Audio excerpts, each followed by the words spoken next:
First impressions are everything.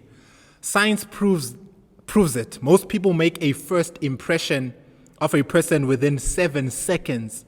So you have to make it count. And I want to speak about 5 ways that you can make lasting first impressions. And the undergird of that is conversational intelligence. Do you find yourself having to talk a lot and have conversations with lots of different people from different walks of life?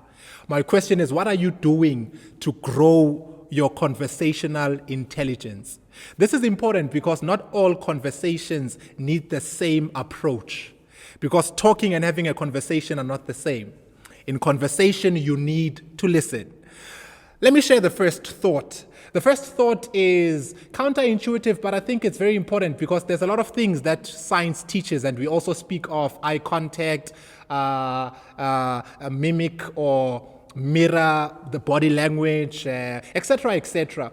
But I think that comes naturally when you do the first thing, which is be present. When having a conversation with someone, be present. Make sure that this particular person not only feels, but they know and you know that they are the most important person within that duration of conversation.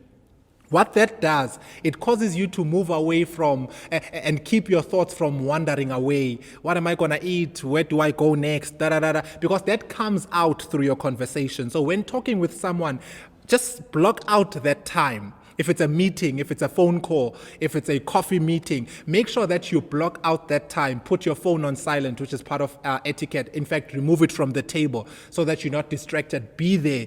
Be present. So number 1, be present. Make sure that you are present. Number 2, make it about the next person. There's nothing that kills a conversation like a selfish person. You know those people who dominate conversation. The beautiful thing about conversational intelligence is that it gives you room to make it about the next person. Ask questions, listen. After asking a question, listen.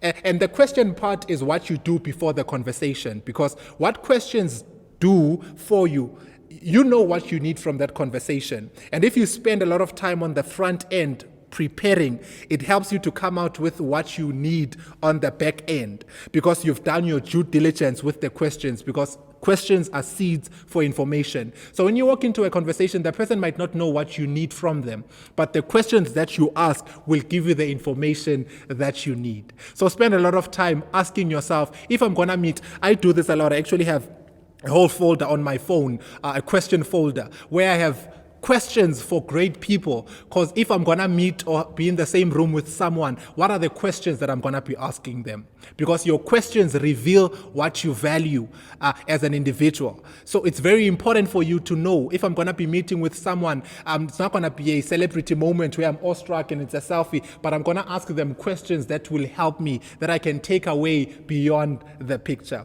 So make it about the person. Thirdly, let me go to the practical part. The practical part, know the name of the person that you're having conversation with. Someone's name is one of the sweetest sounds they can ever know, or hear rather. So know the person. There's nothing as awkward as calling someone with the wrong name. So do your due diligence to know the name of that particular person. I remember being in different environments where I would meet a lot of people and I would not be able to remember their names. But what I do with my wife, and she actually knows, if ever we're with someone, she or I will have the name so that we're able to remind each other the name. And when talking, use that name of that individual. It helps you to build and establish rapport. Number 4, use your hands when having conversation. Research also teaches us that people, when they see hands, they feel safe.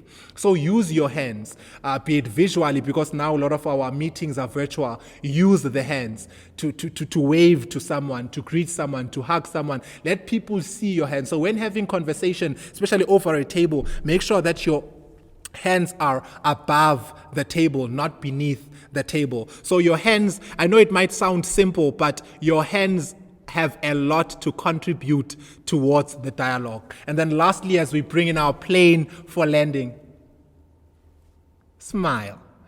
Research, according to a survey, 33% of people said a person's smile was the first thing they noticed in a first impression. It's very important for you to smile. The first thing someone sees is your smile. You come across as warm, as open. So smile. It doesn't have to be perfect. It doesn't have to be a Colgate smile, but just smile. And the beautiful thing about a smile as well is that it also informs your mood and your feeling. The more you smile, your body begins to react and respond. It releases certain neurons which help you to maximize the conversation. And again, people can spot a fake or a genuine smile. They can see the difference. Are you smiling because you're just trying to buy my face, or is it genuine? So smile, smile, smile, smile. So what am I saying to us? Let us be conversationally intelligent.